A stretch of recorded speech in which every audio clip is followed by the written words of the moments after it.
videos play because we're on TV right now.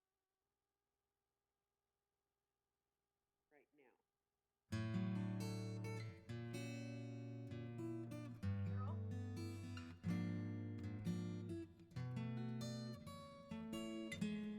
here. Okay.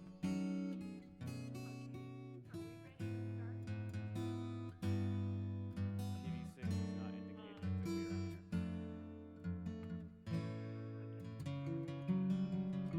Thank you, Grant. So we don't have a quorum yet.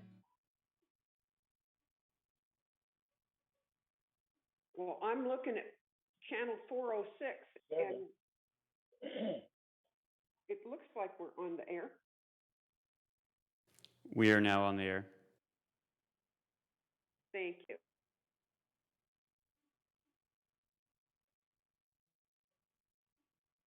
I just want to wait a second more to see if because we don't have a quorum that I can see. Are all the panelists being shown? The current directors we have are Director Hopkins, Director Horton, Director Mukhopadhyay, Director Garthofner, Director Stevens, and Director Tibbetts, and yourself, Okay. President. Can I see all of them, Grant? The way it's set up now, I can only see Yvonne, Cheryl, and Sue, and Dawn.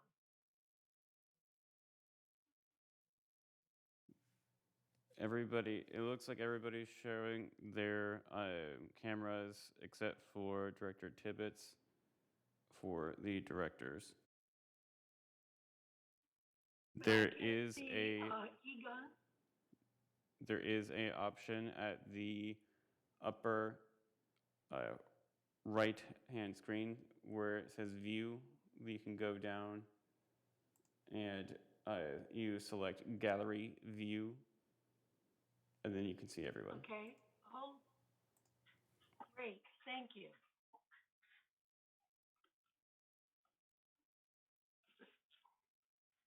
Well, it is 9:32, and Grant says we're on the air. The regular meeting of the Board of Directors of the Golden Rain Foundation of Laguna Woods, a California nonprofit mutual benefit corporation, this Tuesday, May 4th, 2021, 9:30, Laguna Woods, California, will now call the meeting to order. So Director Millman, will you lead the Pledge of Allegiance? Is she here? Director Millman is not present. Okay, so Yvonne, she's got the flag. So I'll have her lead the Pledge of Allegiance.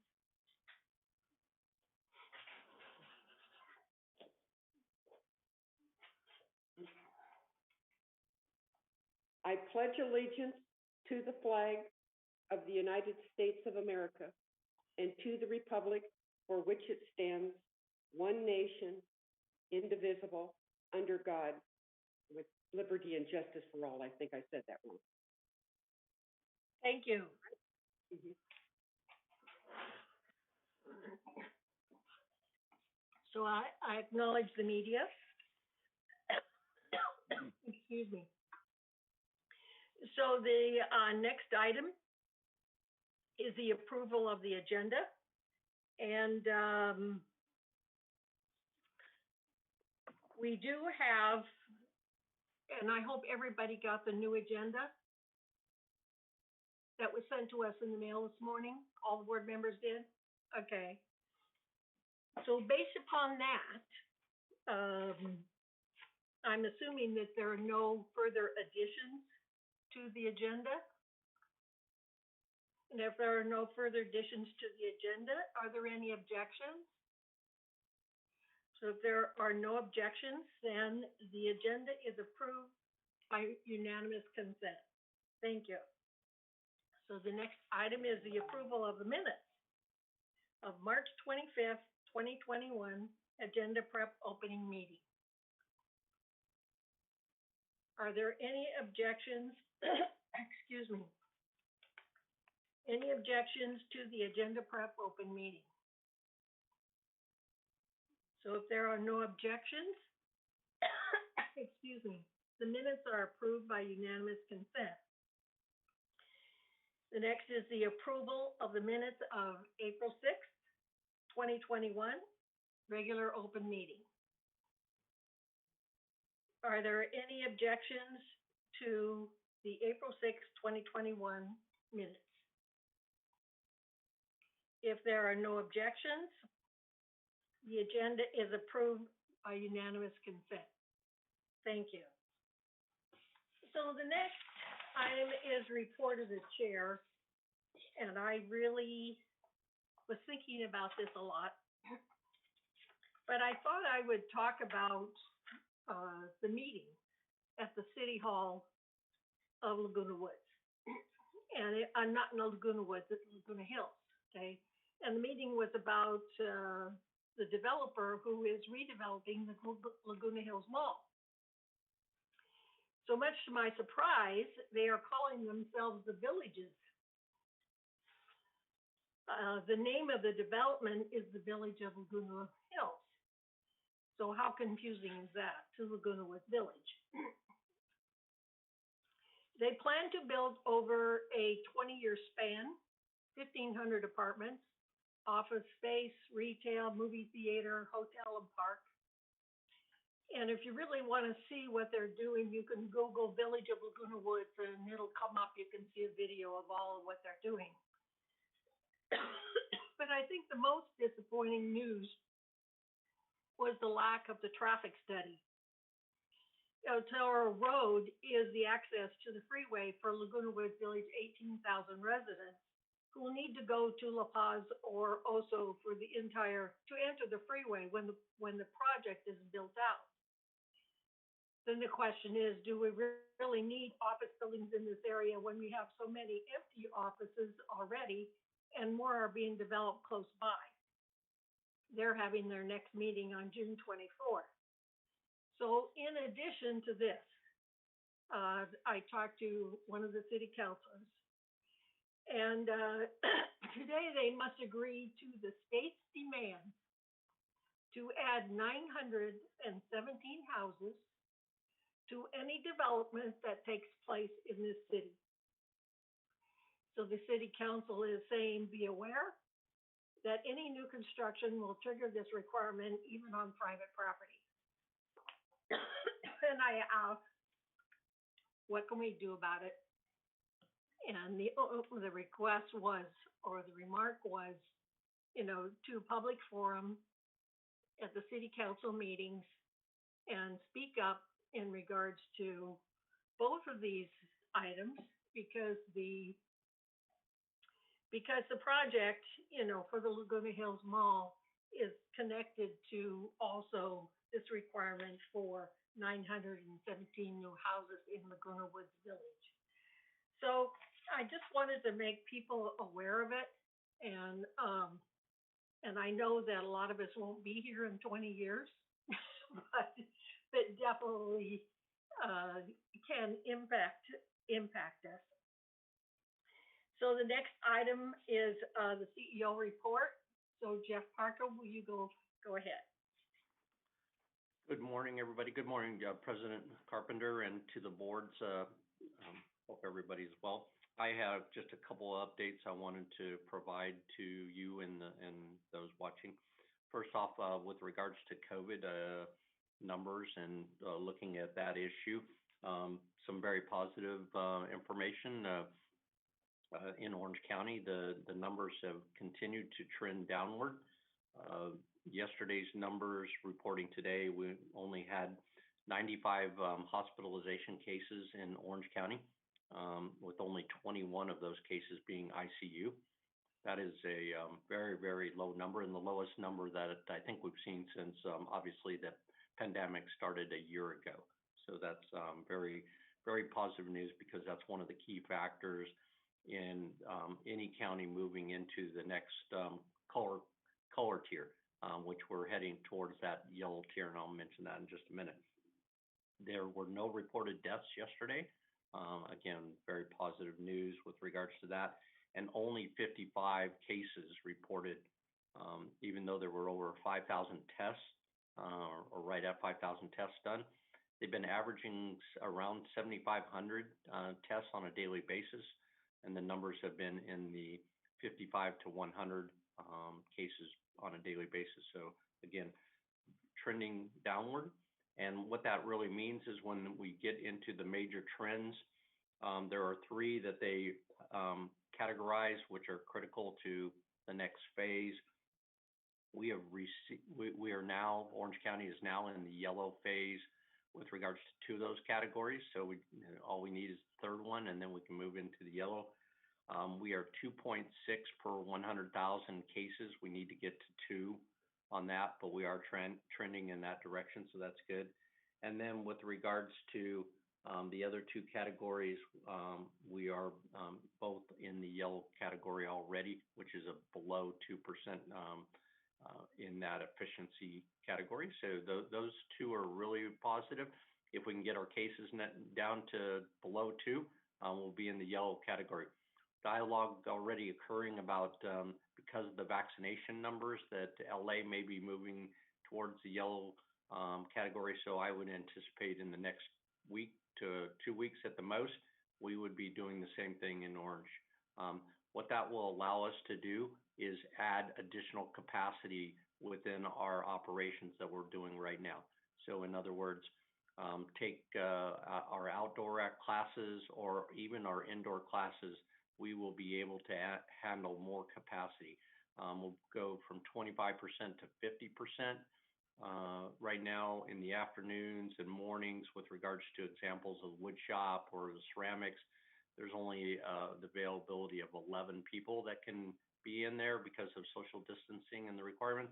We'd be able to double that size with regards to our activity. So we're gearing up. Recreation is in the process of hiring additional part-time recreation people so that we can gear up towards what I think will be the eventual reopening of our facilities without restrictions other than mask and social distancing.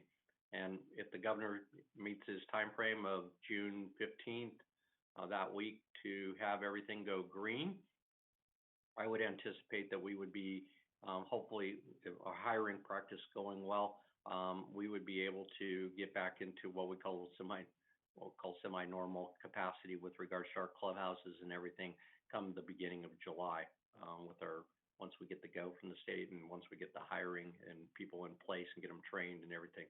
So all positive, all looking forward to more capacity and more openings coming down the road.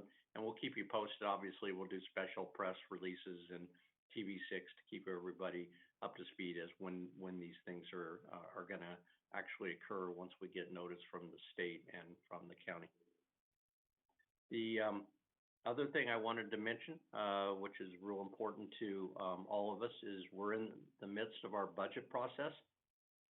And we have sent out a tentative budget calendar for GRF and United and Third, and of course the GRF Business Planning Committee, which is the all of the presidents and treasurers involved this year.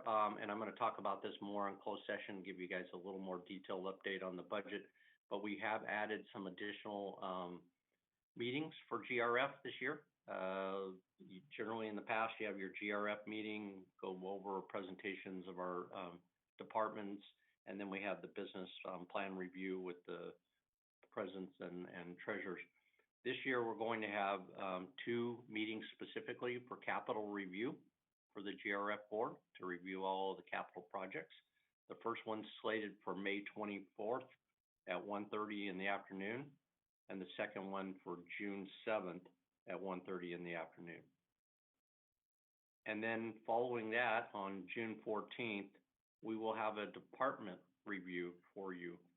And this will be similar like our budget training, but we'll go through the departments that specifically are primarily GRF orientated, such as our operations, finance, general services, any transportation, recreation, all of those that are funded out of primarily out of GRF and involve the facilities that we have in GRF.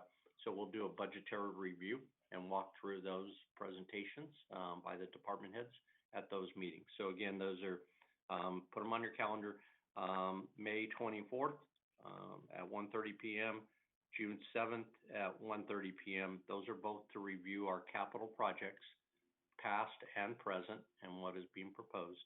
And then the department review will be on June 14th. That'll set the stage for everything coming at you in a more comprehensive and collective process, so that when the business plan review process for the GRF board and then the GRF Business Planning Committee meets in the 14th of July. So that we'll meet in May, June, get it all packaged up together, make sure we're on the same page, and then make that presentation in July with regards to the overall budget and the overall capital projects. And that is all for my report today. I certainly will have some more in closed session to report to the board, and I'll turn it over to Siobhan. Thank you, Jeff. Honorable President, members of the board, I have a few announcements this morning for you, please. The first is new resident orientation. Residents new to the village are encouraged to attend a virtual new resident orientation session. These informal sessions are an opportunity for residents to learn about their mutual and talk to a representative who represents their mutual. The next orientation sessions are United, Wednesday, May 12th at 4:30 p.m. and Third Mutual on Wednesday, June 16th at 4:30 p.m. Residents must RSVP by emailing Executive Assistant Becky Jackson at becky.jackson@vmsinc.org. Our Social Services Division, along with Memorial Care Saddleback and the Foundation of Laguna Woods Village, is hosting a free virtual class on age-friendly care with a special emphasis on mobility and falls. This will occur on Thursday, May 20th from 2 to 3 p.m.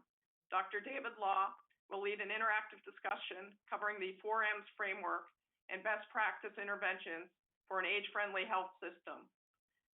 To register and receive the Zoom link, please visit memorialcare.org/balancing act. From our recreation department, pools 4 and 6 now allow any two residents, not necessarily from the same household, to swim together per a single reservation. Additionally, the Village Bazaar is returning. This will be held Saturday, June 5th from 10 a.m. to 2 p.m. at Clubhouse 5 outside in the parking lot. Registration starts this Thursday, May 6th via ActiveNet. The booth fee is $10 for an 8 by 10 foot space that comes with one 8-foot table and 2 chairs. Spaces are assigned on a first come, first served basis.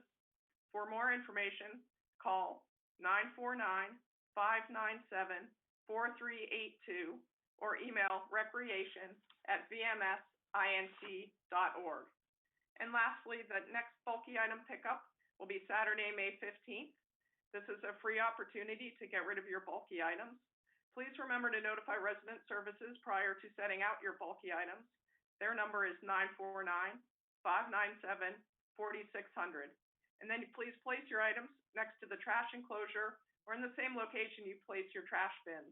Set out the items the night before or no later than 7 a.m. on the Saturday of collection day. And that concludes my updates. Thank you. Thank you. So the next item is the open forum. Grant, do we have any speakers today?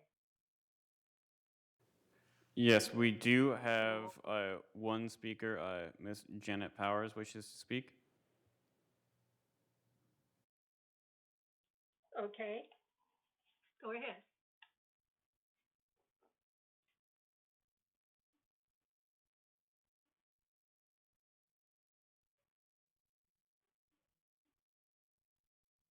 I see she's still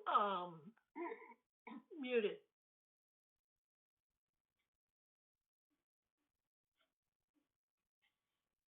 Unmuting myself and starting the video. Sorry, let me start that again. I didn't realize I was muted and not on camera. So, hi, I'm Janet Powers. My husband Chris and I have owned units in Third for over 20 years, and we've lived in Third for about 15 years now. I'm a lawyer. I've practiced community association law for 35 years, and I've represented thousands of community associations. I'm here today to speak briefly about the GRF investments. I spoke to this also at the April 21st GRF Finance Committee meeting. The bottom line is that the GRF investments are not in line with the GRF investment policy, excuse me, or the Davis-Sterling Act. GRF currently has $19.5 million in bond mutual funds, which are invested with Sageview Investment Advisors. This is basically all of GRF's funds, with the exception of about $3 million in the operating account. Bond funds are not insured by a government agency and have the risk of principal loss, meaning these funds can lose money. Proper investments are treasuries, Ginnie Mae, mortgage bonds, which are backed by the full faith and credit of the United States government. These investments, along with CDs, are proper and safe investments consistent with the investment policy and the board's fiduciary duty. Although staff has repeatedly said that the losses are not realized until these investments are sold, the reality is that GRF's portfolio and the net worth of the corporation is down about $429,000 as of March 31st. Those are the facts. GRF lost money. Each GRF director also has a fiduciary duty to protect the GRF funds. I don't know whether the board has obtained a legal opinion from its lawyer, Lori Poole of Adams Sterling. I certainly hope so. Millions of dollars are at stake. But just so that the board is fully informed, here's some direct quotes from the davissterling.com website, which is run by legal counsel Adam Sterling. A board's primary goal should be the preservation of the association's reserves against loss. Boards should never adopt a strategy that emphasizes return over preservation of capital. Avoid risky investments. Generally, account managers like to invest their clients' money in stocks, bond funds, and mutual funds, all of which should be avoided by boards because of the risk. If boards were to restrict brokerage firm investments to CDs, T-bills, and Ginnie Mae securities, then associations' monies are considered secure. In my opinion, the board is currently violating the Davis-Sterling Act at Section 5380, and now the directors of GRF and VMS are on notice that their failure to follow the GRF investment policy and Section 5380 is a breach of your fiduciary duty.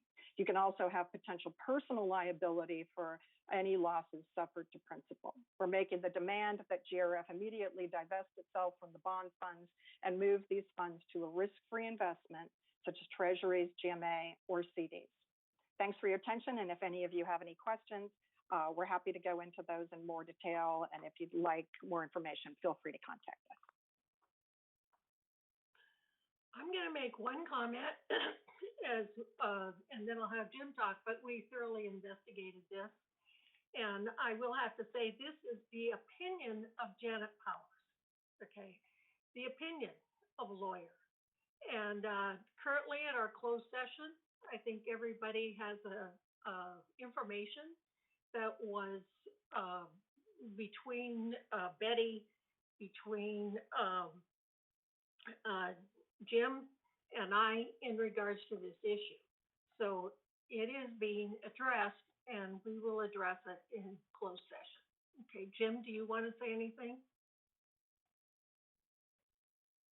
Yes, I mean, I just and I understand the intention is to make sure that our investments are safe.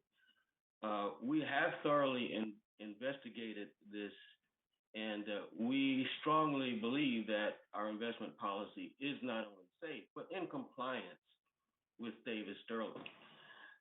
Grant, I sent you something earlier today. Did you receive it? And is it available to put on the screen? Yes, one moment.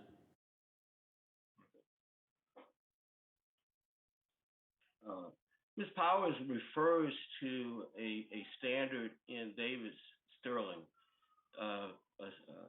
item 53, code 5380, which is specifically for the deposit of funds received by the management agent. And so once we see actually the written verbiage of 5380, we'll start to understand what it is designed to do and for what purpose. Further, the same website does go into some delineation of what is considered to be safe investments. Okay. And here's what I was wanted people to see. The quote 5380 was under management agent responsibilities. Okay, and I'll read directly from 5380.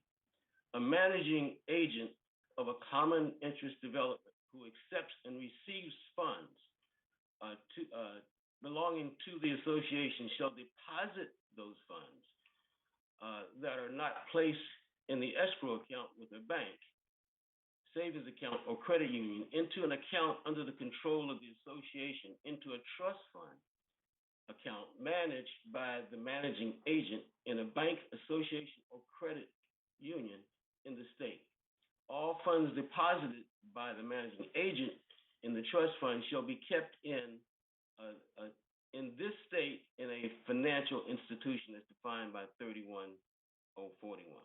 What this actually means is managing agents, generally speaking, will be managing agents for several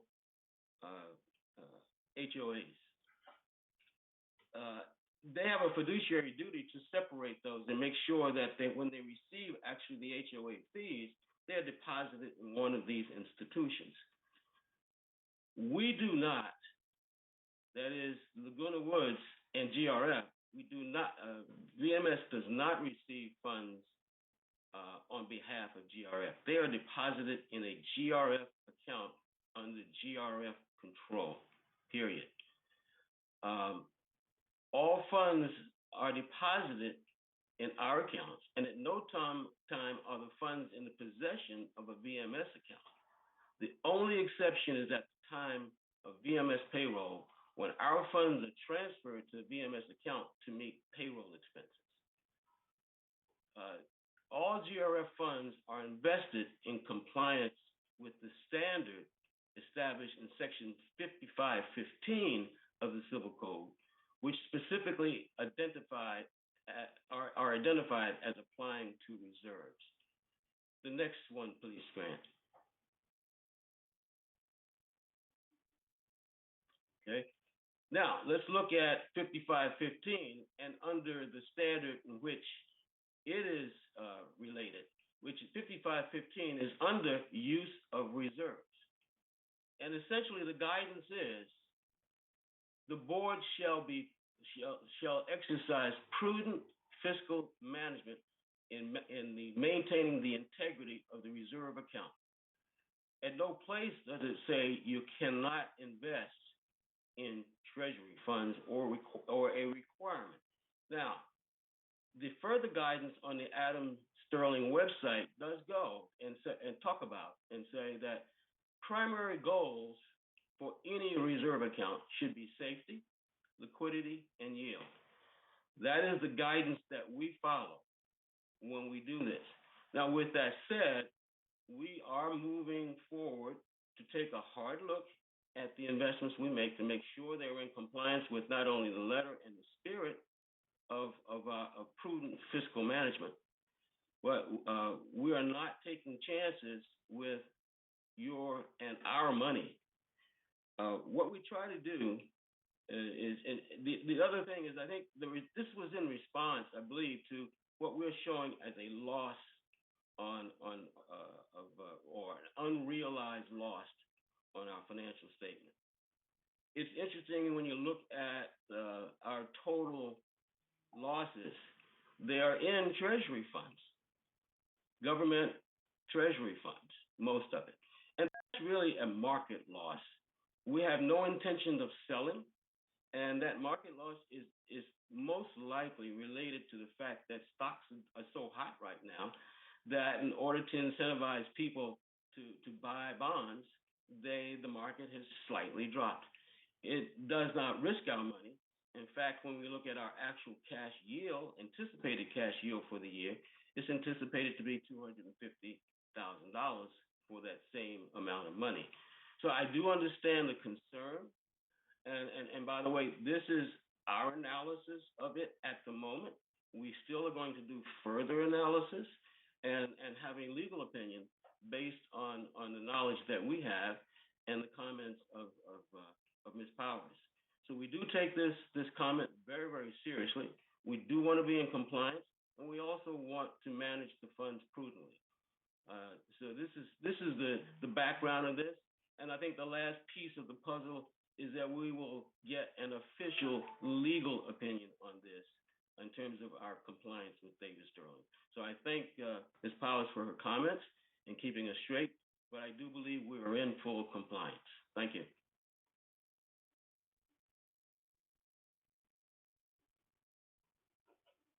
Okay, questions, okay? Dan, you want to speak on this? Yeah, I want to mention this. Jim, I'd appreciate if you could send me a copy of the illustrations so that I can scrutinize it and understand all that statements that you made. I'll appreciate sending me a copy of those illustrations. Thank you. Okay, Joan and then Egon. I just want to mention that Sageview is the investment advisor, but Fidelity is the custodian of discretionary invested funds. And this was established as an account in 2019 by GRF. So we mustn't mistake Sageview as an advisor and holding any funds. They do not. That's what I wanted to say. Okay, Egon?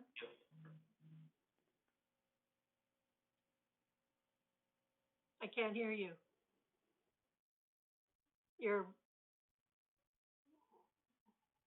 Can't hear you. Sorry, I had a question on the first page that Grant put up there. Could you put that page up again, please? Yes, one moment. Thank you. Funny, I'd like to make a comment whenever Egon's done also. It's John. Okay, Egon? Yeah, I haven't seen the page yet, so I can't comment. Okay.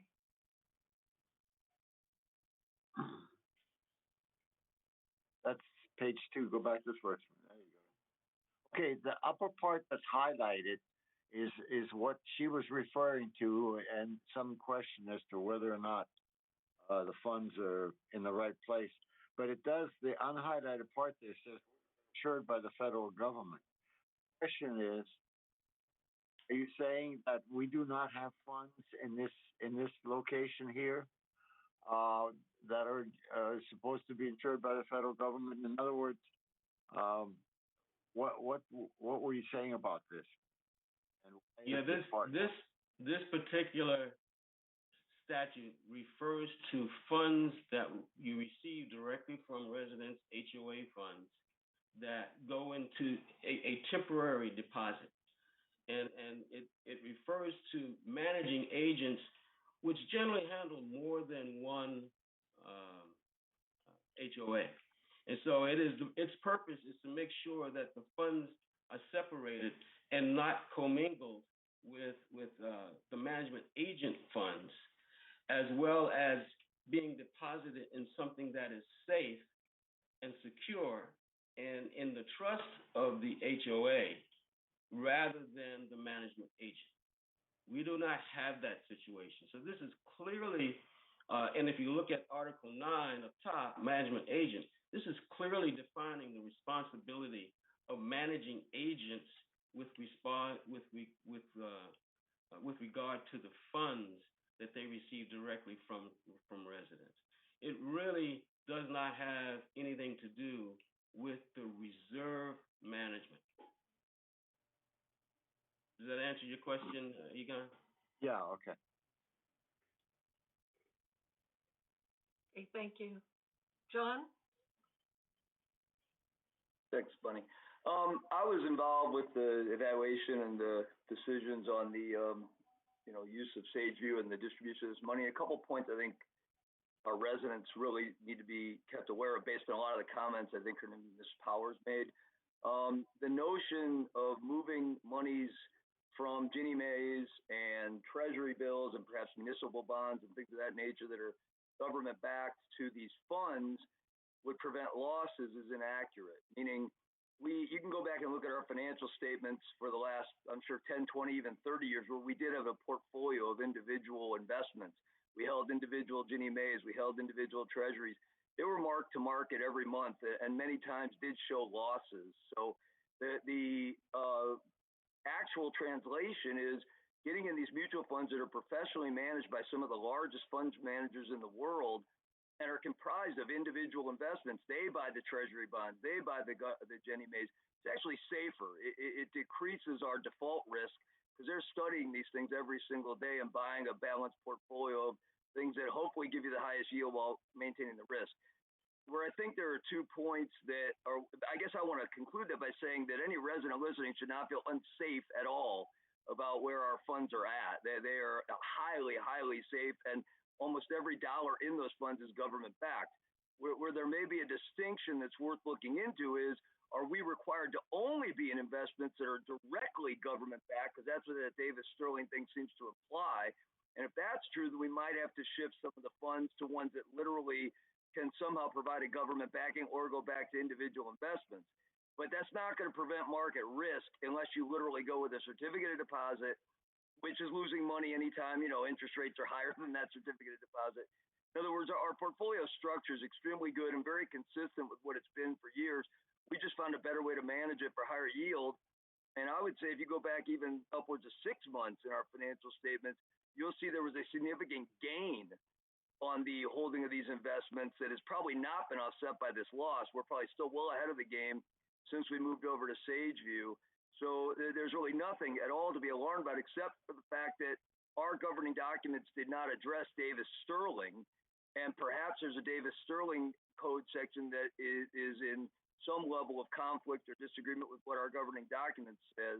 So that may determine if we need to alter some money management movement. But as far as safety goes, I just need to be very clear that the recommendations coming through that comment were not increasing our safety at any level at all. In my opinion, I think if you study historically or look at the prospectuses of the funds that we're in, I think you'd find agreement that we have done a good job of maintaining safety while giving a little better returns. Thank you, John. Are there any more comments? Yeah. Okay. Yeah, John, thank you, John. John was very instrumental in bringing forward our policy in terms of bringing in Sage, an investment advisor. And by the way, our investments are in Fidelity. They're not in Sage. Sage is an investment advisor, and we benefit by having them on top of it, as John said. Whereas we would not be on top of it on a day-to-day basis. They are on top of it. With that said, we are going to make sure that once we have our information as we see it, and we think we're concluded, we are going to get a legal interpretation of this because we do believe we are correct in what we're doing. And we want to make sure to dot the I's and cross the T's. So again, thanks for the comment. We always welcome comments that keep us on our toes, and we will make sure that our money is safe. Thank you. Thank you, Jim. We have no Is there any further other resident comments. All right, thank you. So the next order of business is the consent calendar. All matters listed under the consent calendar are recommended for action by committees and will be enacted by the board by one motion. In the event an item is removed from the consent calendar by members of the board, such items shall be the subject of further discussion and action by the board. So recommendation from the Finance Committee, A, consistent with its statutory obligations, the subcommittee of the board consisting of the treasurer and at least one other board member reviewed and approved the preliminary Golden Rain Foundation financials for the month of March 2021 by the vote ratify that such review be confirmed in this month's board member open session meetings. Are there any objections? All right, hearing none. The consent calendar is approved by unanimous consent. Okay. So unfinished business. Let me look up. None. Okay. I had a new agenda this morning, so I think there's nothing under unfinished business right. for the That's open meeting. Okay, there will be for the closed meeting. All right, so new business, item number 12. We would like to entertain a motion to revise the GRF Code of Ethics policy. So Joan, please read the resolution. Okay. Resolution 90-21-XX, Code of Ethics Policy for GRF Directors. Whereas the Board of Directors of the Golden Rain Foundation, GRF, has recognized the need to amend the Code of Ethics Policy for GRF Directors, and now therefore be it resolved, May 4th, 2021, the Board of Directors of this corporation hereby adopts the Code of Ethics Policy for GRF Directors as attached to the official minutes of this meeting, and resolved further that Resolution 90-17-12 is hereby suspended and canceled, and resolved further that a copy of this resolution shall be given to every candidate for the GRF Board of Directors, and resolved further that the officers and agents of this corporation are hereby authorized on behalf of the corporation to carry out the purpose of this resolution. I move we accept the new Code of Ethics. We have a second? So Maggie seconds it? Okay. Is there any discussion? I have a correction. Yes, Okay. yes, please. I have a correction. Yes. Excuse me, I have the floor. I was first. Okay. I'm sorry. Just because I made the motion. In the Code of Ethics on page 6 of 12, at the bottom, there is a typo. Under number 5, the last dot should read, to serve impartially the GRF Corporation as well as the Housing Mutual Corporations as represented by the corporate members. Cross out the words, all to serve impartially. They shouldn't be in there. So it says to serve impartially, and then cross out all to serve impartially. It's an accident. It's a typo. It should just Okay, say, to serve impartially the GRF Corporation as well as the Housing Mutuals Corporation as represented by the corporate members, correct? That's correct. Okay. All right, again. Can't hear you. Just a second. Yeah. There we go. Muted. Can you hear me? Yeah, Oh, now I can hear you. Well, I think Joan is referring to that. I have one more correction on page 10 of 12. The new Code of Ethics and item number 5, third bullet. I think we should strike out the first several words, to serve impartially all, because that has been repeated again. So just delete those words. Thank you. And you're confirming what Joan said. So Right, thank you. that's the same correction. Is what you mentioned. The President first Carpenter, copy we of also the- have a member comment on this item. Okay. Is there a member comment? Yes, from Diane Phelps and Richard Rader. Okay. Okay. Hi. let's see, I'll put in my video as well. There we go. So these code of ethics, if somebody violates the code of ethics and they're sanctioned, there's no way for the residents to know that that happened.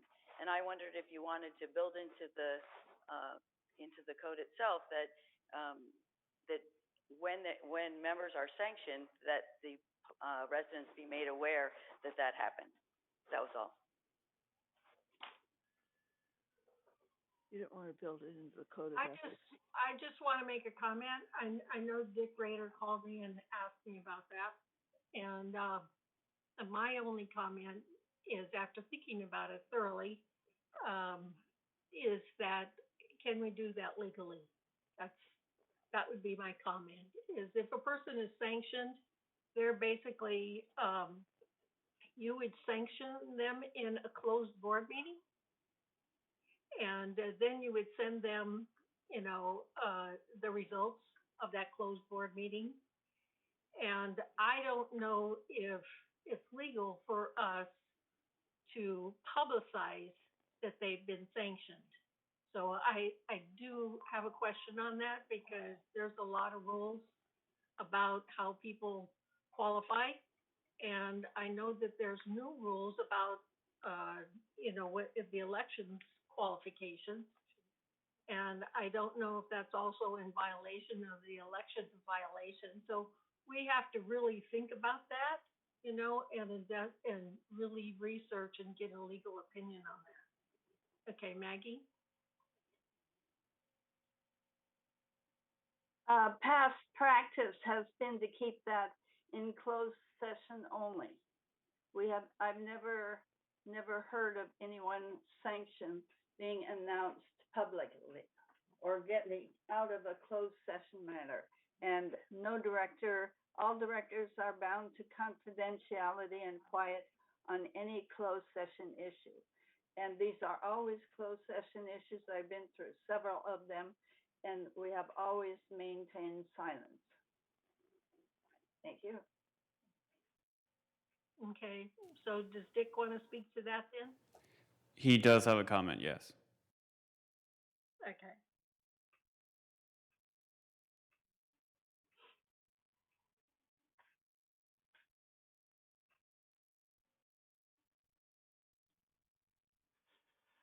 Thank you. I was going to comment on something else, but now that you raise the issue, the point of the matter is this. It does not matter what we've done in the past. It matters what we want to do in the future. I agree with Bunny. You need to get a legal opinion. But let's think about why this was brought forth. When we elect public servants, we know what their record is, both pro and sometimes con. Our board of directors have fiduciary responsibilities. If they violate a code of conduct and violate corporate rules, if they violate board rules, and they are found guilty according to this new procedure that we have, which is really quite well thought out. Investigations are made by independent investigators. The boards are involved, the compliance department's involved. If somebody's found guilty, I see no reason why the public cannot be the residents cannot be made aware that their board member has acted inappropriately. That is something I think that should be public record, so that when you go to vote for somebody, you know what they've done in the past, both positively and negatively. And of course, the deliberations are made in closed sessions. That's understood. So I go along with what Diane said. I think it's important. If somebody is found guilty, that should become public record so residents can vote appropriately with full knowledge of what these board members are what their record is. The other comment I was going to ask was, it says that the compliance department is going to be involved if there is a violation. So I'm a little bit unclear. It says there will be a hearing. Is that hearing by the compliance department? That's one. Two, where do the boards get involved if the compliance department is going to be running this? Okay, okay, Bunny, you can speak. The idea of the compliance department is following Davis Sterling. Okay, so the compliance, department is notified, and they're the ones that notifies the, member of their violation, and they're the ones that schedule the meeting and lead the meeting. And that's all it is. That's the involvement. It's based on Davis Sterling. Okay, Jim? Yeah, I just want to comment on one of Dick's assumptions. Unethical behavior may not necessarily be illegal behavior. And so when you publicize what most people would consider to be an unethical behavior, and it could, it covers the gamut, and if found guilty, that would not necessarily be fair to the person who was found guilty of a behavior that was unethical, but not in no way illegal. So I think getting a legal opinion on it is probably the right thing to do. But I can understand everybody's want to have it publicized, but it is also could be very, very private. Okay, is there any further discussion? Sue?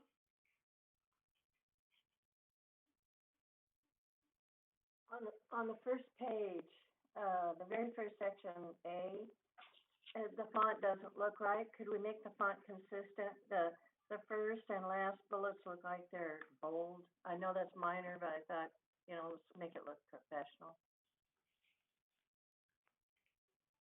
Joan, did you note that? Which one are you looking at, Yvonne? Page? Oh, Sue, yeah. Sue, I'm sorry. Page 9 of 12, is that the one you're looking at? No, 5 of 12, the very first paragraph of the entire document. First section called A, Board Responsibilities.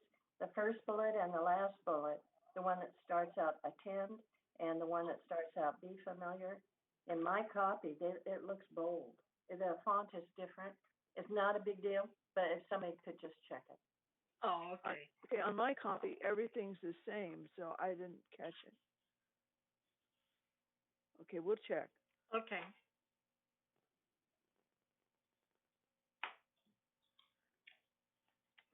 Okay, are there any other comments?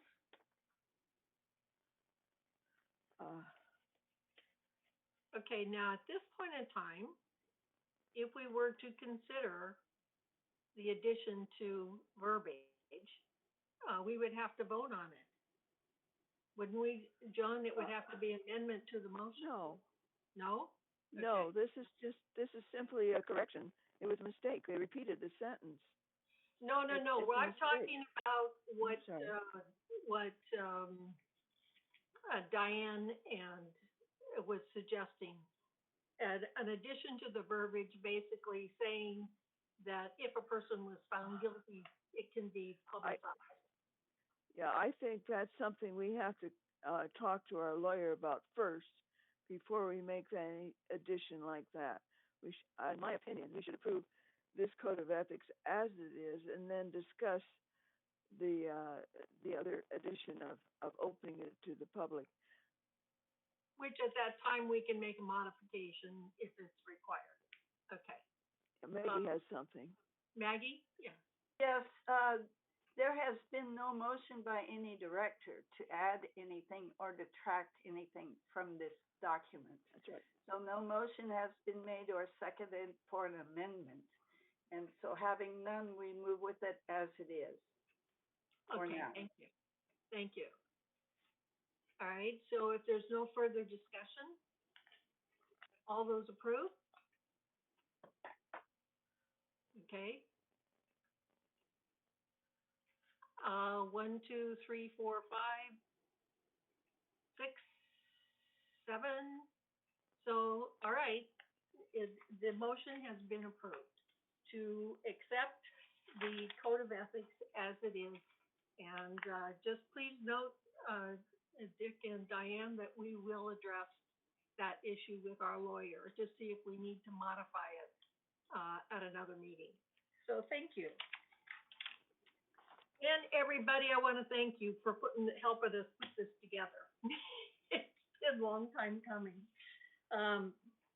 So the next item is to entertain a motion to establish an Information Technology Steering Advisory Committee. And Joan, would you please read the resolution? So my question is, did you receive that in the mail this morning? I mean, it's not in mail, it was in. No, I don't have a resolution. May I? I have the staff report and no resolution. That's right. However, it is to establish. It was. The motion would be. Okay. I can make a motion. No, there is a resolution, and that was sent this morning as an addition, to our. Okay, so my question is, Grant, can you go ahead and put that up on the board, the resolution? Put it on the board. Screen. Sure, one moment.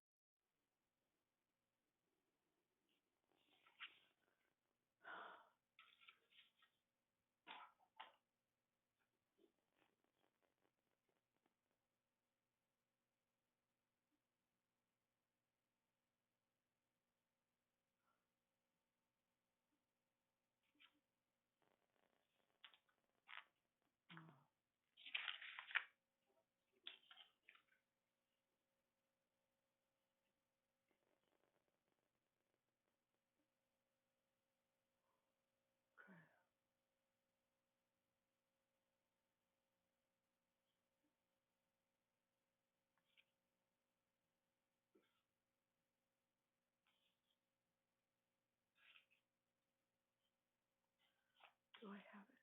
Don't have it. Does he have it? I mean, I could read it. I thought maybe everybody would. Why don't you read it? Oh, there we go. Okay. Okay. Oops, there it is. Okay, I'll read it then. It's right in front of us. Okay, Resolution great. 90 okay, sorry. Resolution 90-21XX, Information Technology Advisory Committee appointments.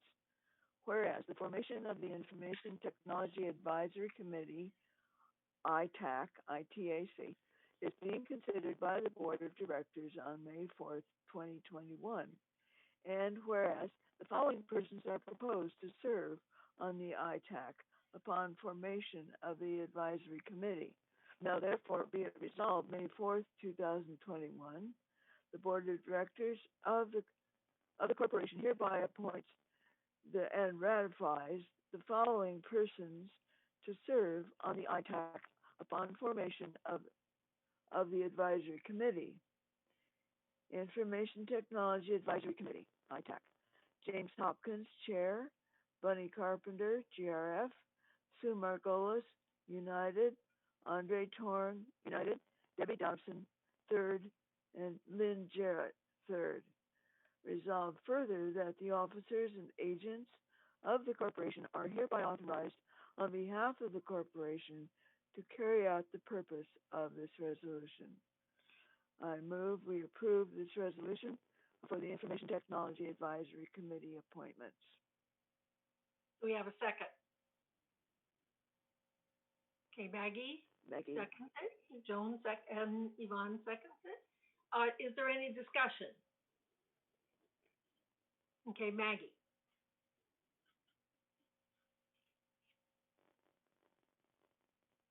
I don't remember if we always list the people on the committee on the resolution.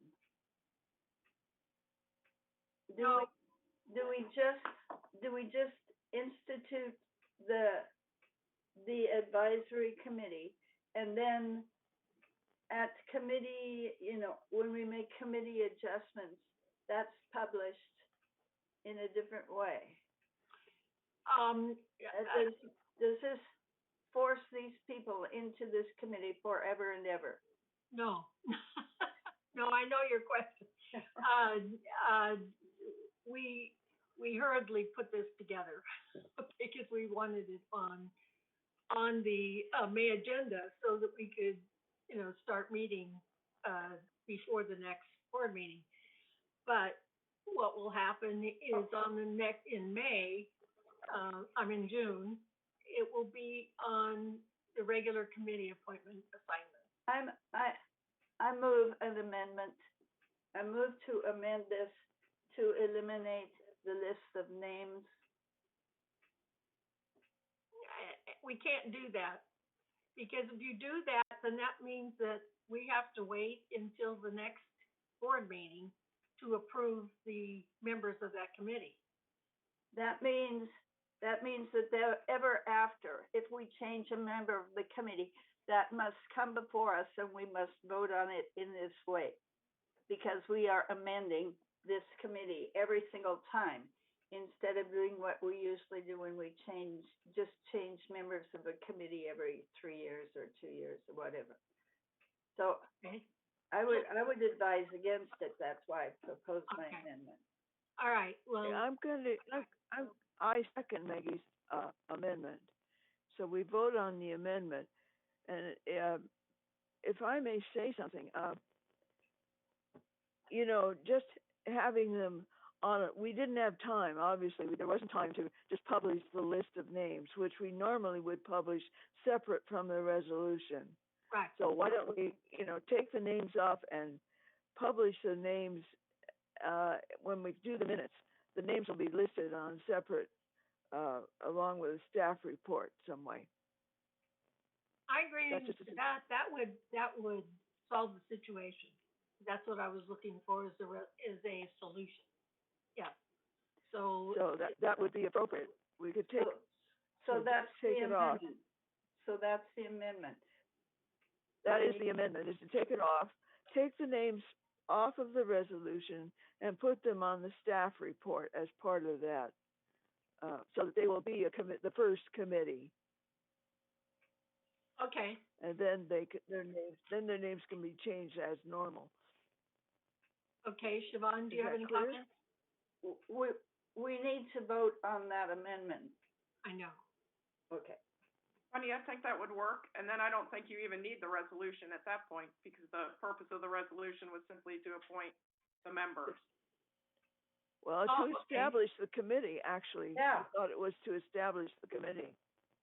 We've been operating under the process of not using a resolution to form these committees. We've just had the recommendation to approve the formation that the board approves. Okay. That was always a question that I had, whether we needed a resolution, to establish a committee or not. I was not sure. All right. Then I was a mixed committee. Wait. Maggie? Should I withdraw my amendment? And do we withdraw the resolution? Yes. I move to withdraw the resolution. I second it. Okay. All right, so. Now we vote on that. Now we need a new motion.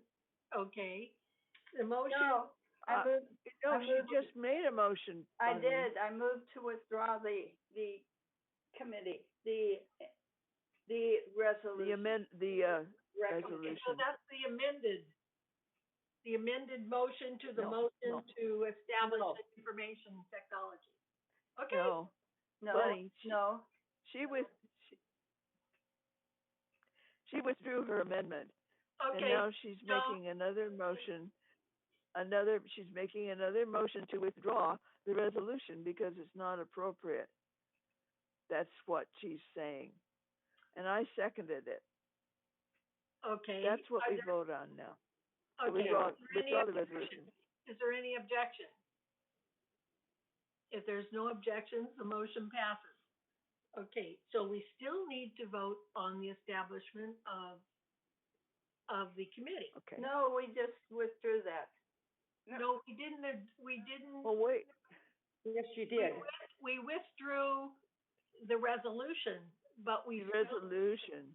Yeah. But we didn't withdraw, the establishment of the committee. The recommendation as written in the staff report. Right. Right. So and that's what I will move to pass. Okay. I move that we approve the formation of the Information Technology Advisory Committee in accordance with the Golden Rain Foundation of Laguna Woods amended bylaws. Thank you. That's Is there a just second? the recommendation of the staff. Maggie seconds it. Yes. All right, is there any discussion? So if there's no discussion, and there's no objections, then the motion is approved by unanimous consent. Okay. At this point in time, we can have either take a 5-minute break, or we can go ahead with the committee reports. So 5 minutes, please. Okay, so 5 minutes, it's 10:35, so how about 10:35, 10:45, let's give us 10 minutes and we'll come back, all right? So thank you.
really apologize.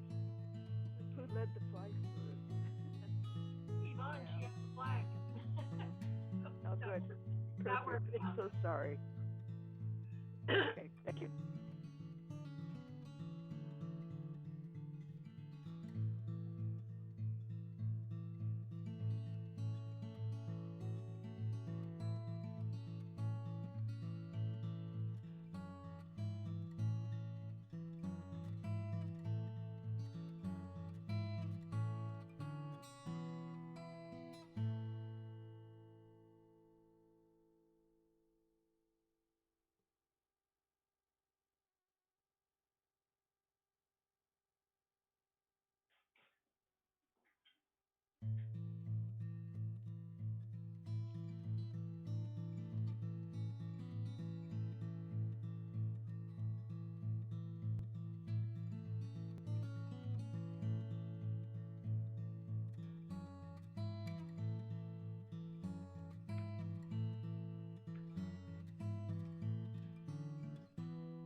Is it time?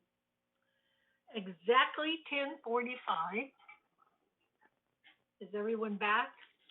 Okay, so we'll resume the open meeting. And the next item is the Finance Committee financial reports, and that will be Director Hopkins.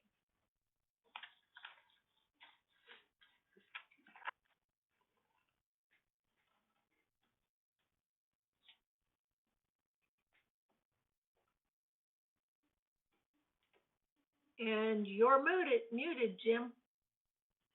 I'm muted. There we go. Story of my life.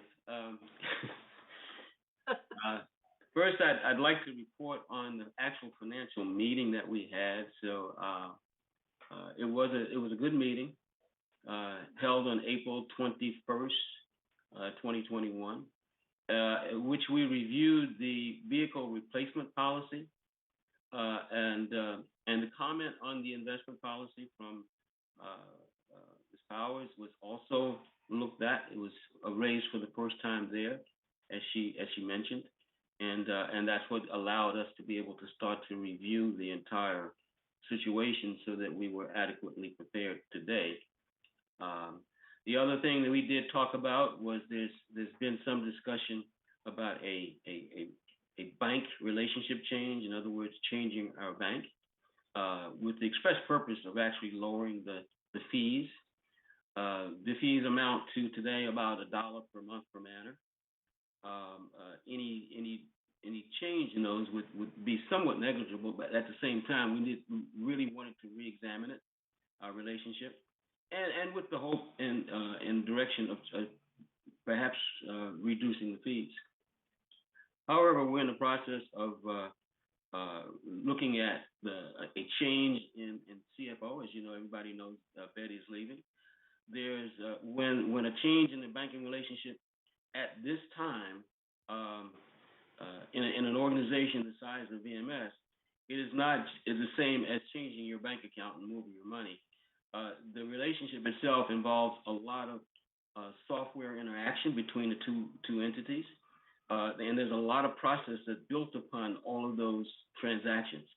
So to make a change without a total evaluation of the impact on the finance department would be somewhat irresponsible of the finance committee to make a recommendation to GRF board to make such a change. So we table that, and we will continue to consider that whole situation. All right. So that was our meeting. It was a good meeting. Now back to the GRF financial report. Okay. As you can see, and have been looking for the last couple of minutes, through the reporting period on March 31st, 2021, the revenue was $10.3 million compared to 9.9, resulting in a net revenue compared to expenses rather of 9.9 million, resulting in a net revenue of $431,000.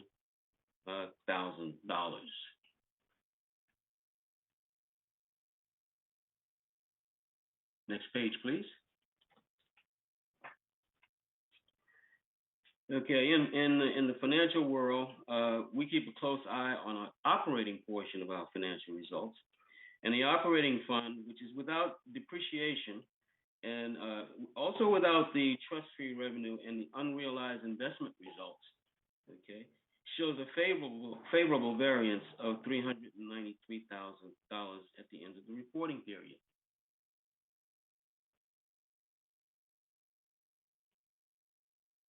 Next, please. The next chart shows the same actuals from the income statement, but it compares to the budget at the end of the period, and it shows that we are bottom line better than budget by $171,000.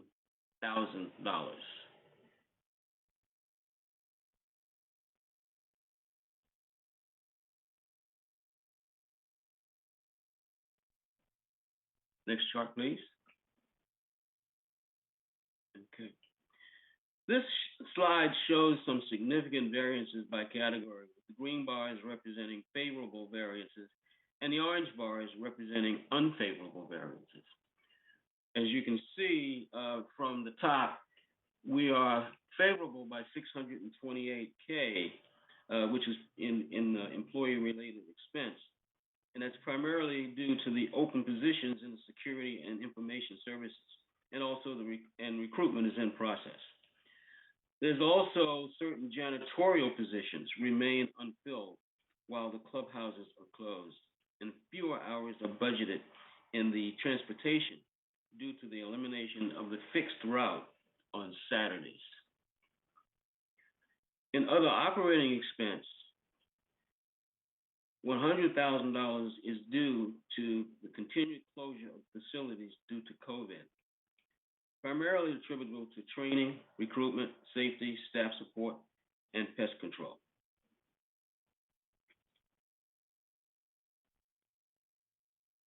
The cable programming and franchise fees are favorable due to lower programming fees associated with the fewer premium subscriptions and a one-time credit from NCTC, which is our supplier of programming. As far as the unfavorable gains, unfavorable variances, we talked about for a while the unrealized gain on our investments.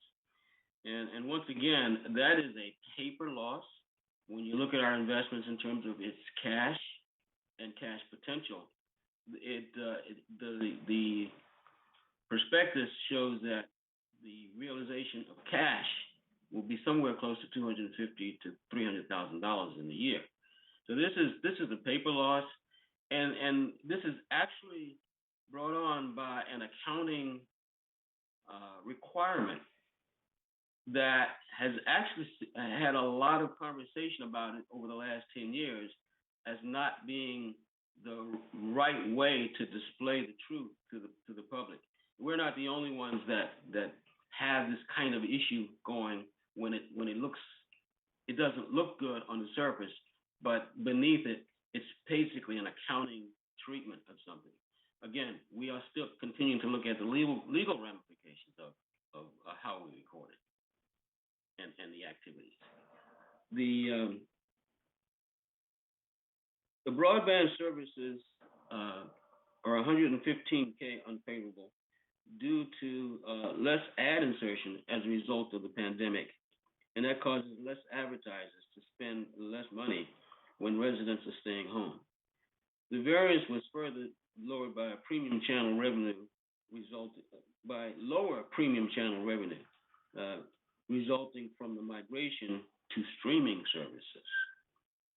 And miscellaneous revenue is unfavorable by $109,000 due to the less fees collected during facility closure.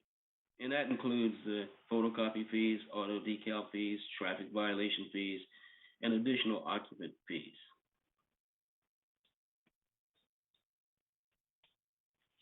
Next page, please. Now what this does is shows our non-assessment revenue and how it breaks out in terms of a pie. The broadband services, as always, is the largest share of the pie at 47%. Our trust facilities fees, which I have actually increased from last year, are 39%. And the other revenue portion is 14%. So it just kind of gives you a broad look at where we get our non-assessment revenue.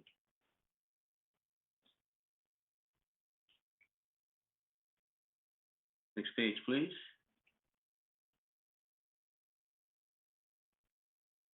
Now, expenses to date of $9.9 million, including depreciation, are shown in this pie chart, with our largest categories being compensation, depreciation, cable programming, insurance, professional fees, and legal fees. It's interesting to note when you combine the employee compensation and outside services, you get 60% of the pie of expenses. And when you look at the rest, programming fees, insurance, utilities, there's not a lot of areas with that, or easy pickings to basically reduce expenses because of the fixed nature of insurance and other fees, as well as utilities and fuel oil. So while we continue to try to reduce our expenditures, as we get better at it, it becomes increasingly more difficult to actually continue to reduce them at the same rate. Next page, please. This is our resale history. And if you look at 2020 and 2019, we had similar resales, a number of resales at the end of March.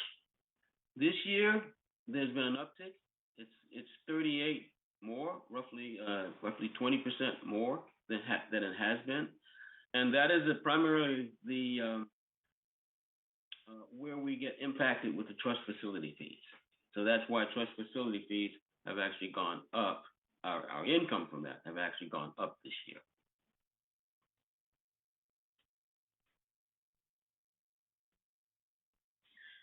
Next slide, please.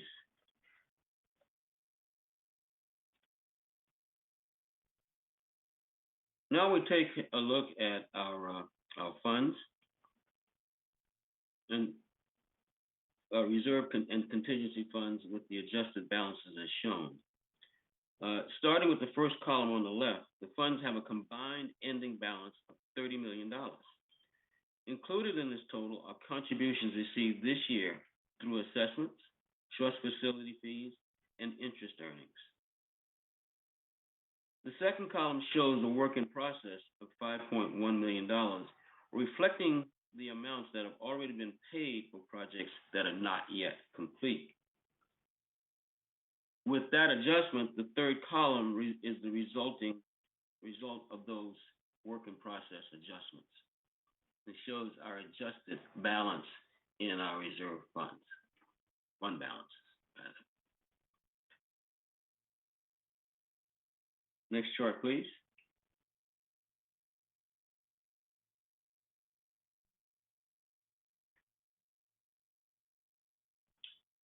Well, we compare our adjusted fund balances to the historical balance of the past 5 years on this chart, showing that GRF has averaged about $23 million in reserve and contingency funds.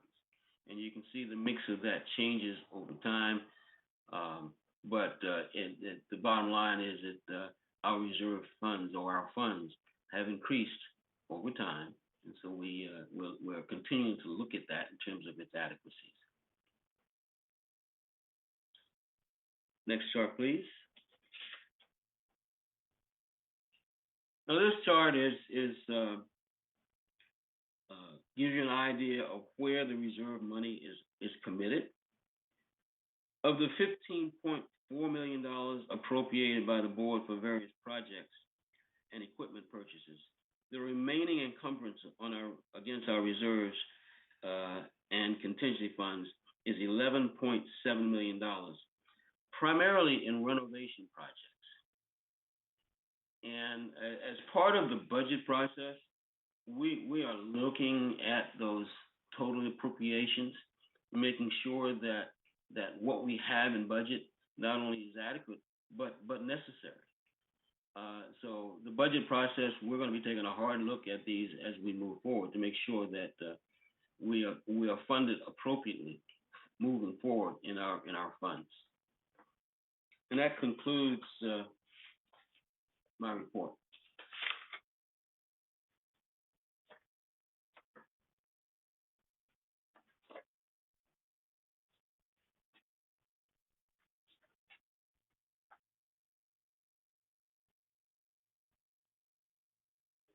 You're muted, Bunny. Thank you, Jim. Do you have anything further to say about the Finance Committee report other than the Treasurer's report? You basically gave that report before you gave the Treasurer's report, so I don't know if you have any further comments. No, I do not. All right, thank you. So the next item would be Director Pearlstone for Strategic Planning Committee. Thank you. Strategic Planning Committee did not meet, but we did have some communication with staff. They're putting together an analysis that we think will be available for review, refreshing the community's memory. Our primary goal was to work on customer experience, customer service. What are we going to look like 5 years from now, 10 years from now, 20 years from now? You know, what level of automation do we need to bring in? How do we get better response for our residents? So a lot of good things that'll benefit a lot of people. The first phase of that should be, which is an overview of what that might look like strategically, by the end of the month or early into June. So that's the strategic planning committee report. They needed some time and still need some time to kind of work through what a long-term plan might look like. So going according to plan currently. Should I just jump into the CAC, which is the next one? Okay, so the next report is on the updates to the Community Activity Committee, CAC as we all know it. We had a meeting on April 8th. As a general commentary, I think that the people who are attending these meetings are finding that we're getting excellent communication back and forth between the community, the staff, and the representatives of the committee. Issues regarding golf, while they took some time in the meeting, they went extremely well in terms of a decision that everybody could live with, and then led to further discussions that we've heard feedback are going very, very well, that will ultimately lead to good golf scheduling ongoing. We're expecting a report on that next month. So, or perhaps even next week, we'll get an update, but something firm in the next month or two to make sure that, you know, some of the concerns about how to get golf reservations and how to make it fair and equal that everybody's comfortable with are resolved. And in other words, I just think that's what the purpose of the committee is to make sure everybody's being heard. And that's an example that seems to be supporting that. There was some discussions about some activities such as concerts that have been going on in the community, you know, at various locations. There were some concerns about that got resolved very quickly. And now we're being watched more closely to make sure that nobody gets disturbed with these things. And people are still observing social distancing and masks, et cetera, until such time as those restrictions are lifted, which hopefully we're heading that way. But again, a good outcome of an issue that could have gotten contentious because everybody took the time to listen and have decent communications about it. And so what I would leave that portion of my review with is saying is, do you have a concern, you know, get it to our board, get it to the CAC, and let us hear about it instead of a lot of the, you know, complaining and social media information we see that we don't know exactly what we could do to resolve it because we're not being brought into the loop. So just, we're very open. We want to help. Can't resolve every problem to your satisfaction, but we can certainly hear you and tell you, you know, the best solution that we see as a committee for the entire community. Finally, and maybe most importantly, we've made progress on our fee structure analysis, which I consider a big issue for the long term for the community, and that is trying to find a fee schedule for all the activities that are involved in the community that most will agree is fair, reasonable, but also respects that we have a budget, and we need to try to find ways to not hide money by saying we'll charge residents more for this, that, or the other, or charge them less even, and then just tack it into our assessments. So we're looking at all that, and we came up with a metric that is at least starting to get us all talking in the same language, which is the cost of the participant using each activity per month. And we presented some of that last month to show the difference in cost that it takes to run the golf course versus a clubhouse versus, you know, all the other large activities that go on, the tennis courts, things like that. And we're not looking to make changes based on the cost. Some things cost a lot more than others. That's no surprise. But what we do want to do is have that tracked ongoing to see if the use of that activity justifies the cost. So rather than say, okay, you're costing a lot right now, we're going to penalize you. That's not what's happening. It's the exact opposite. Now you're aware of it. You can find ways to control costs a little better, get more participants involved, make it a better value for our community. Just gives everybody a chance to kind of understand the activities that residents are using and how much they may cost. So we'll be continuing to monitor that. And then our hope is to create a fee schedule that we'll be presenting next week that's very similar to the current fee schedule, but with some structure, meaning that everybody understands the fees they're paying. Will there be an annual cost of living increase so we can lock the fees in year over year over year, not make them arbitrary and penalize one activity over another? And then how does it matter to the budget? In other words, why are we doing it? Well, what is recreation doing to make sure they're controlling costs? And they're looking at that right now. So if we take any increase, you know that it is covering all those costs, and it's not going to end up just being more money in our assessments, which is really the goal, is to manage recreation as closely as we can with self-sufficiency, keep cost sharing as a great benefit for our community, but not just have minimal cost sharing and then big assessment increases. Makes no sense.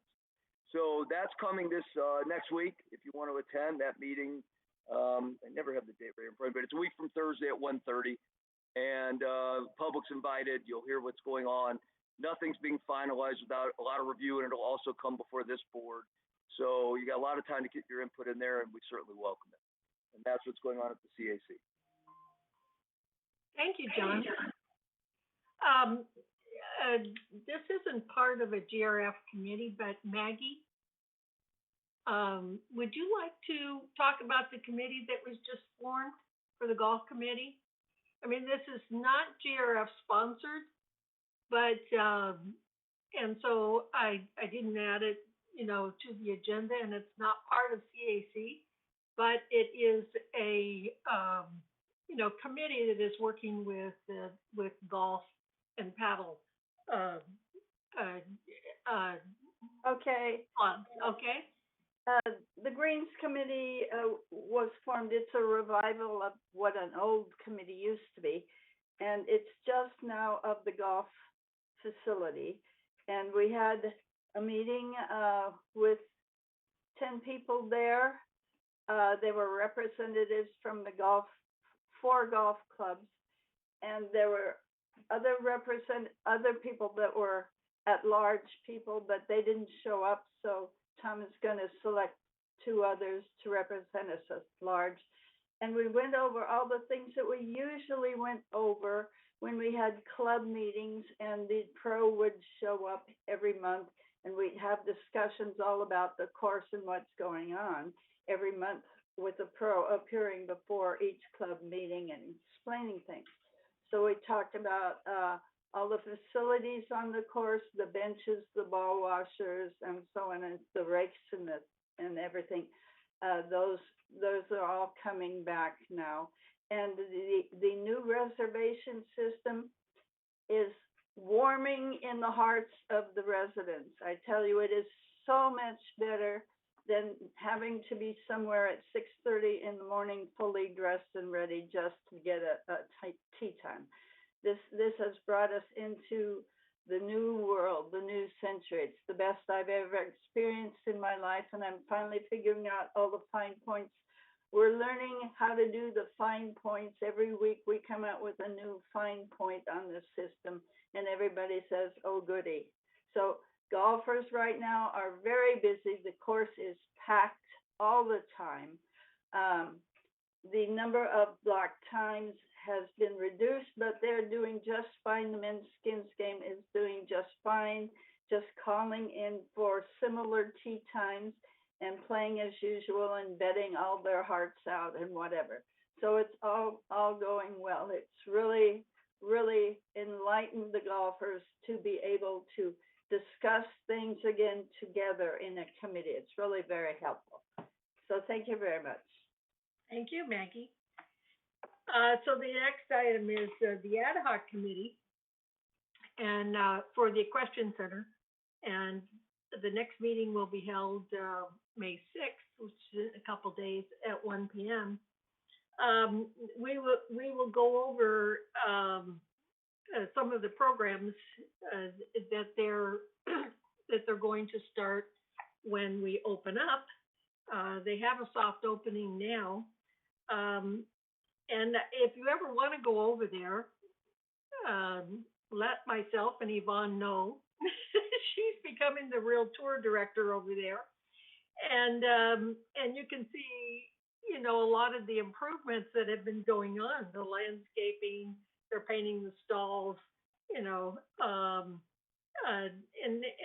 Laura is very accommodating. She's the Equestrian Center manager, in being able to give you a little bit of a tour as to what they're doing over there and what the future of it is.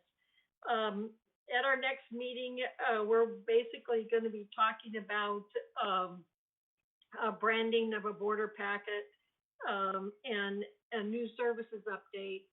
And we're always thinking, the ad hoc committee is always thinking of is the Equestrian Center being able to be a revenue source and with events and And so they want to talk about having tours and other things that might help bring in revenue, which will actually help pay, for the equestrian center. So again, the next meeting is May 6th at 1 p.m. Report on landscaping. Director Horton. Yes, now the mic's on. The last landscape meeting was March 10th, and I have nothing new to report. But our next meeting is May 12th at 1:30. And so I hope everybody joins us at our virtual meeting. Thank you. All right. Energy Solutions Ad Hoc Committee, Director Stevens.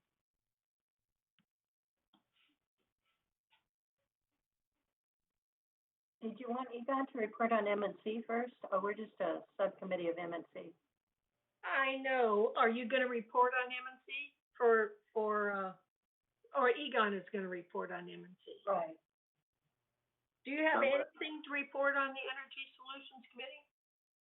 No, I can go ahead and cover that because we folded it into the M&C committee. Our efforts are just being handled by M&C until we can get some staff report. Okay. Staff support, I mean.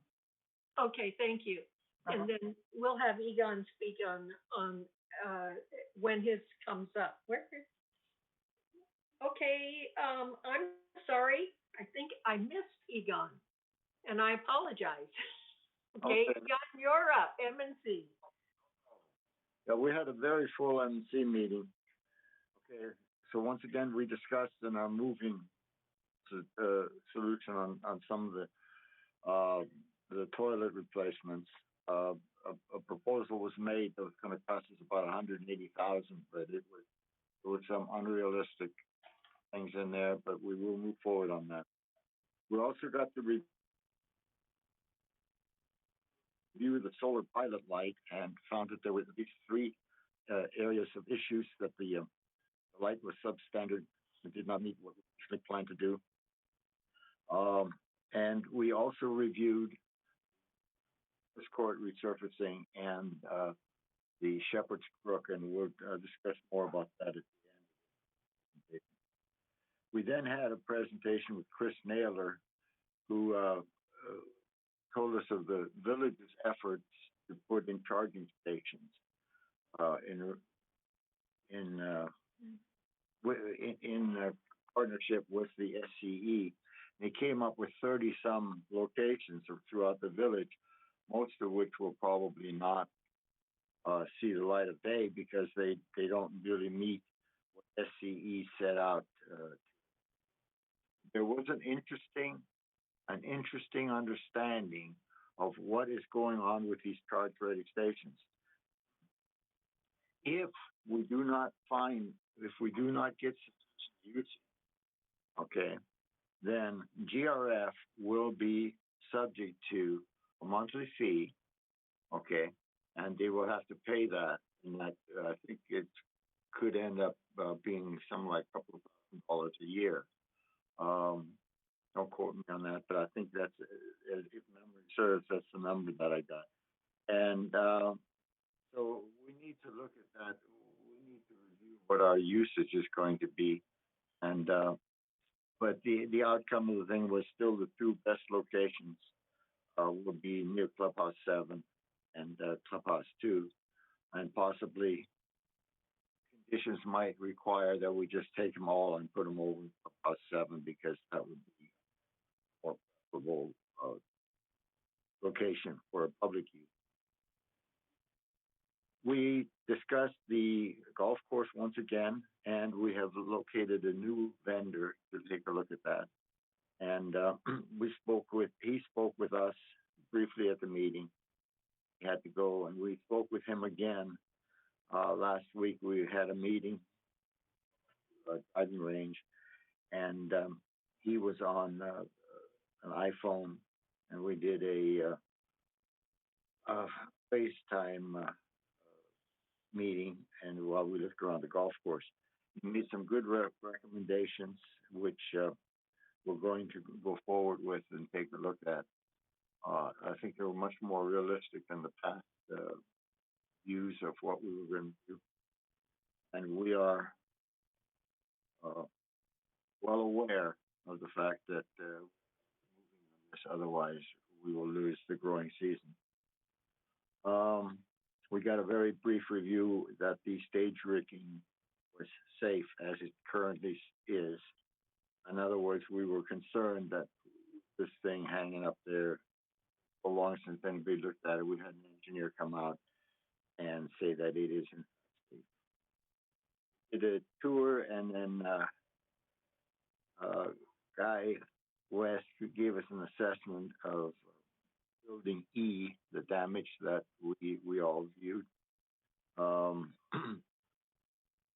And we then had a discussion, or a presentation, I should say, of a Mr. Delphin, who is a resident of.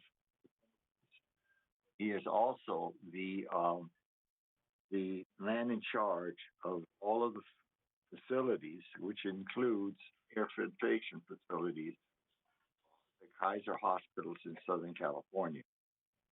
He made an excellent presentation. The methodologies that they use that are available to clean up the air, and he gave us his conclusion that HEPA filter is the way to go if you want really clean, germ-free air, and that's what they use in the Kaiser hospitals. You can imagine in the intensive care units and things like that, the last thing you want is floating around is some extra germs, and that's how they take care of them at Kaiser. We will discuss that. Important to us because we have included money for Clubhouse 3 to do some sort of COVID control. Then, as I said, I think we left the gate at Garden Center 2 for future work. But we made a recommendation forward to the GRF committee for a vote. Both the Shepherd's Crook at E3 and the resurfacing of the report.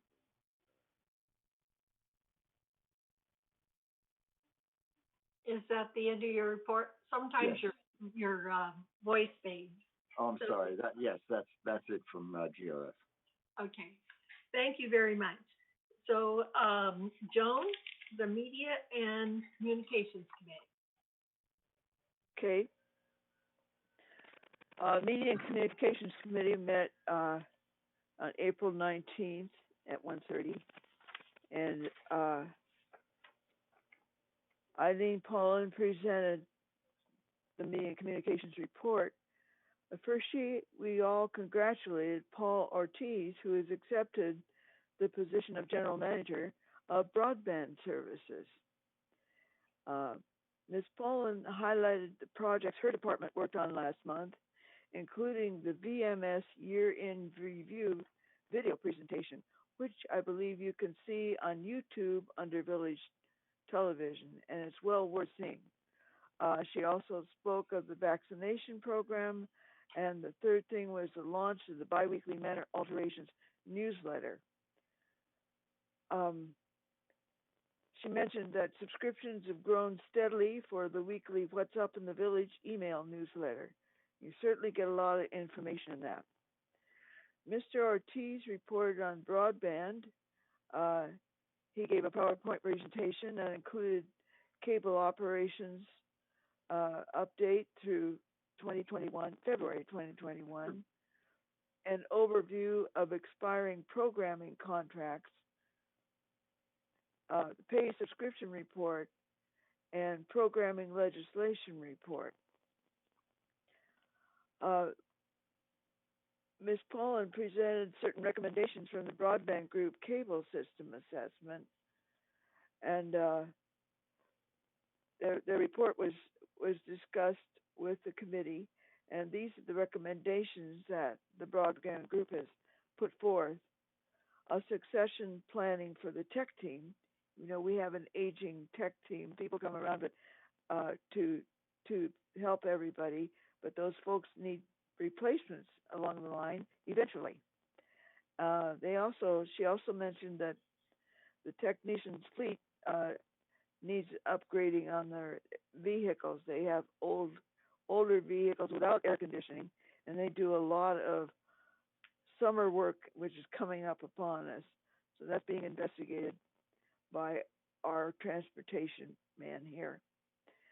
They mentioned the radio tower needs maintenance, and who's to maintain it will be discussed. They talked about splitting the nodes versus fiber to the curb.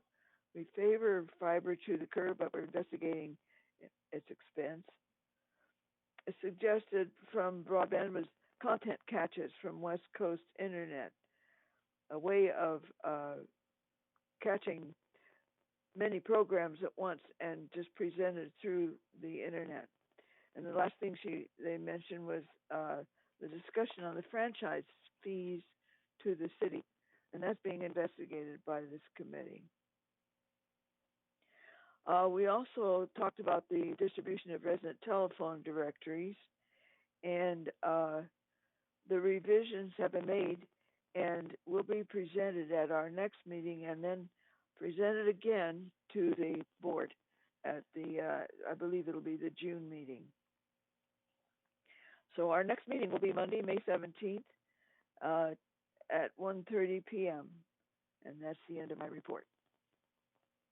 Thank you. Don, you're next, the Mobile and Vehicles Committee. Okay, thank you.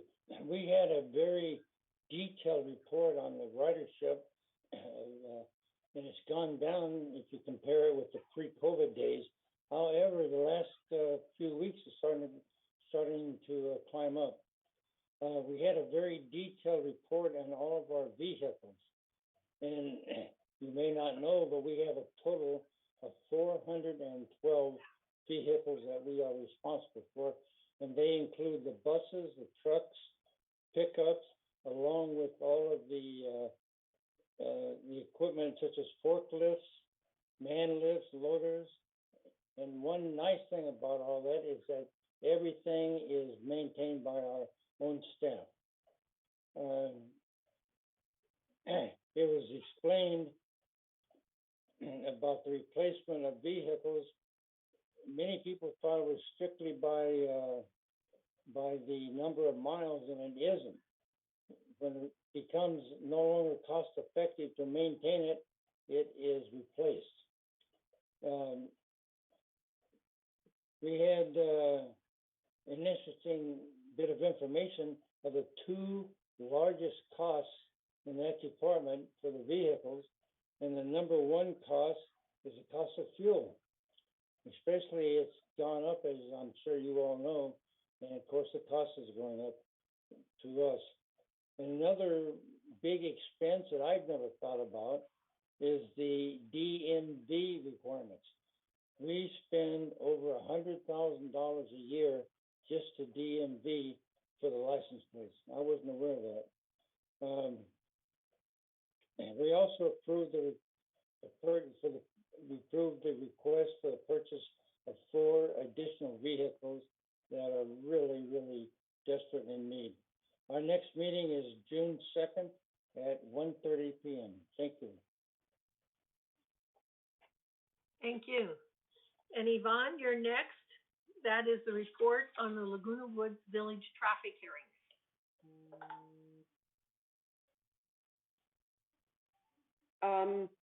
Let's see. Our last meeting was April 21st. We only had one person, and she was found guilty, but we reduced her sentence. And our next meeting is on May 19th at 9 a.m. Thank you. And it'll be, okay. Now, was there anything else you wanted to say? It will be a virtual meeting. Okay. Thank you. Thank you. Disaster Preparedness Task Force, Director Stevens? Yes, the committee has not met since my last report, and so there's nothing new to report. The next meeting will be May 25th at 9:30 a.m. as a virtual meeting.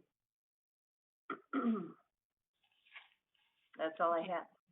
Okay, thank you. Oh, and it's always the last Tuesday of the month. Okay. Thank you. The next item is, this is the future agenda items. And I think Joan had mentioned this, the resolution has gone back to media and communications for rewording.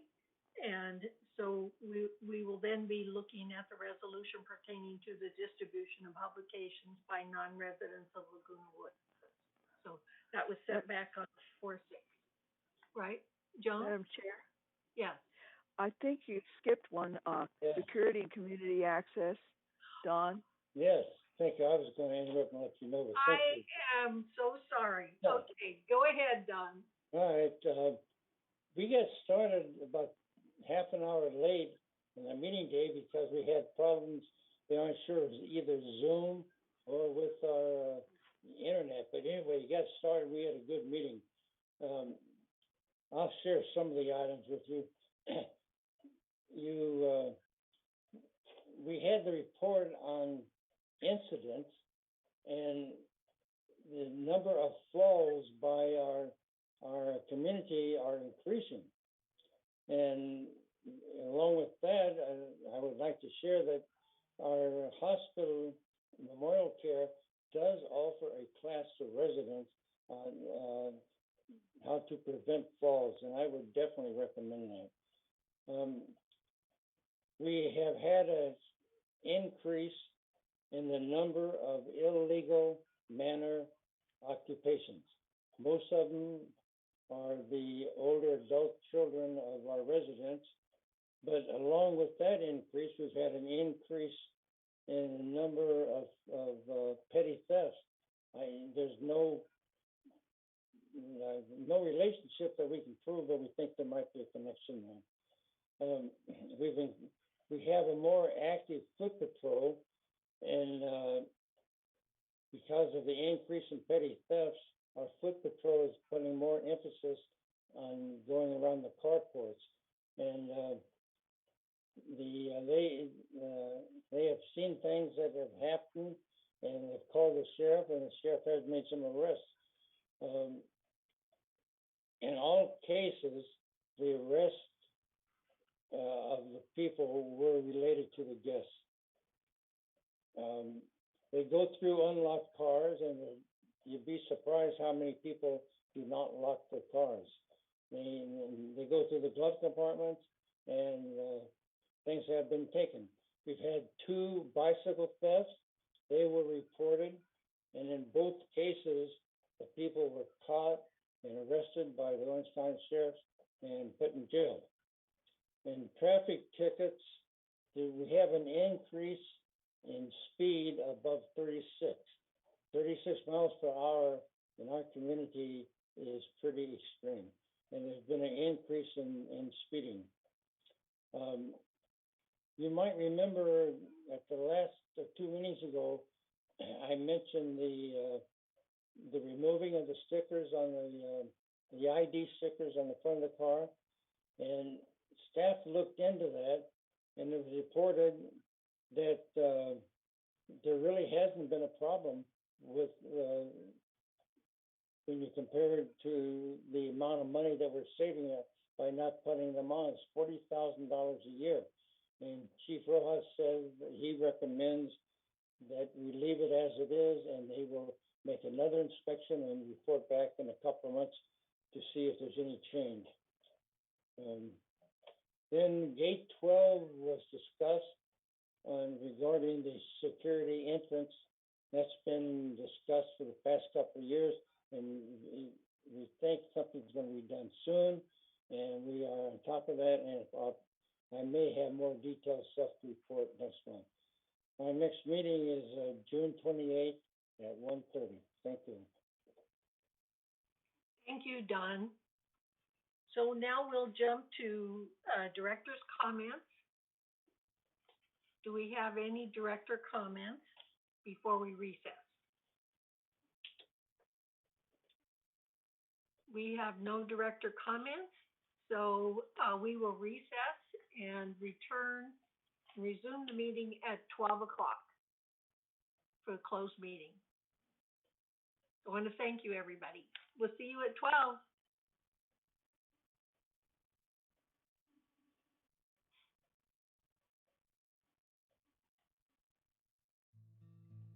Goodbye.